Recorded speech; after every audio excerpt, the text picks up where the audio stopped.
AGR बकाया माफी योजना रद्द होने से वोडाफोन आइडिया को बड़ा झटका लगा है। इस फैसले के बाद कंपनी की वित्तीय स्थिति पर और दबाव बढ़ सकता है। पहले कंपनी को राहत मिलने की उम्मीद थी, लेकिन अब इस फैसले के चलते वोडाफोन आइडिया का संकट गहरा सकता है। सर, सरकार ने ये यू टर्न क्यों लिया और अब ये वोडाफोन आइडिया उभरेगी कैसे? बेहद बेहद चौंकाने वाली और खबर, और शेयर बाजार के लिहाज से सनसनीखेज खबर, क्योंकि कल शेयर बाजार में वोडाफोन के स्टॉक में हमने तेजी देखी थी कि वोडाफोन मुंबई में 5G सर्विस लॉन्च करने वाला था। और वोडाफोन को 5G तक पहुंचाने के लिए जिस फैसले ने सबसे ज्यादा मदद की थी, सरकार ने अचानक अपना वो पूरा फैसला ही पलट लिया।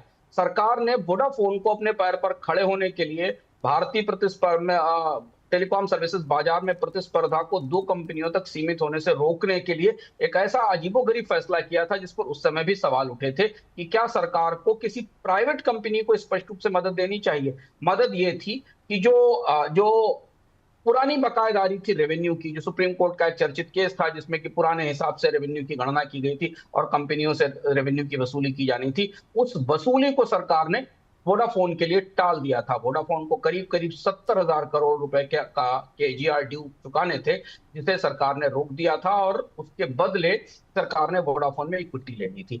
अब ये पूरा का पूरा फैसला सरकार ने वापस ले लिया है, पलट दिया है। और इसके बाद वोडाफोन की स्थिति बेहद गंभीर हो गई, क्योंकि कंपनी कर्ज में दबी हुई है।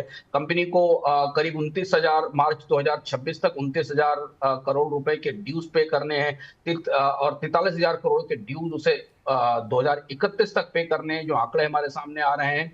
कैश पोजीशन कंपनी की बहुत अच्छी नहीं है, 12,000 करोड़ के आसपास का कैश 31 दिसंबर तक आंकड़ों में दिखा, तो जो हम आंकड़े देखने की कोशिश कर रहे हैं। ऐसी स्थिति में वोडाफोन आइडिया को अगर ये सारे स्टैट्यूटरी ड्यूज और एजीआर और रेवेन्यू की हिस्सेदारी चुकानी होगी, तो फिर भविष्य में उसमें कंपनी को अपना नेटवर्क चलाए रखने में और आगे ले जाने में गंभीर मुश्किल आएगी। और अब वोडाफोन के भविष्य को लेकर गहरी चिंताएं हैं, क्योंकि सरकार की तरफ से एजीआर माफ करने के बाद बैंकरों का भी भरोसा वोडाफोन में दिखा था, बैंकर भी उसे कर्ज देने को तैयार थे। लेकिन एकदम अचानक सरकार ने वोडाफोन की इस रियायत से अपना हाथ पीछे खींच लिया है। वजह यह है कि सरकार को बाद में यह रियलाइज हुआ कि किसी एक निजी कंपनी को बजट से मदद देना, उसका रेवेन्यू माफ करना, उसमें हिस्सेदारी लेना नीतियों के अनुरूप नहीं है।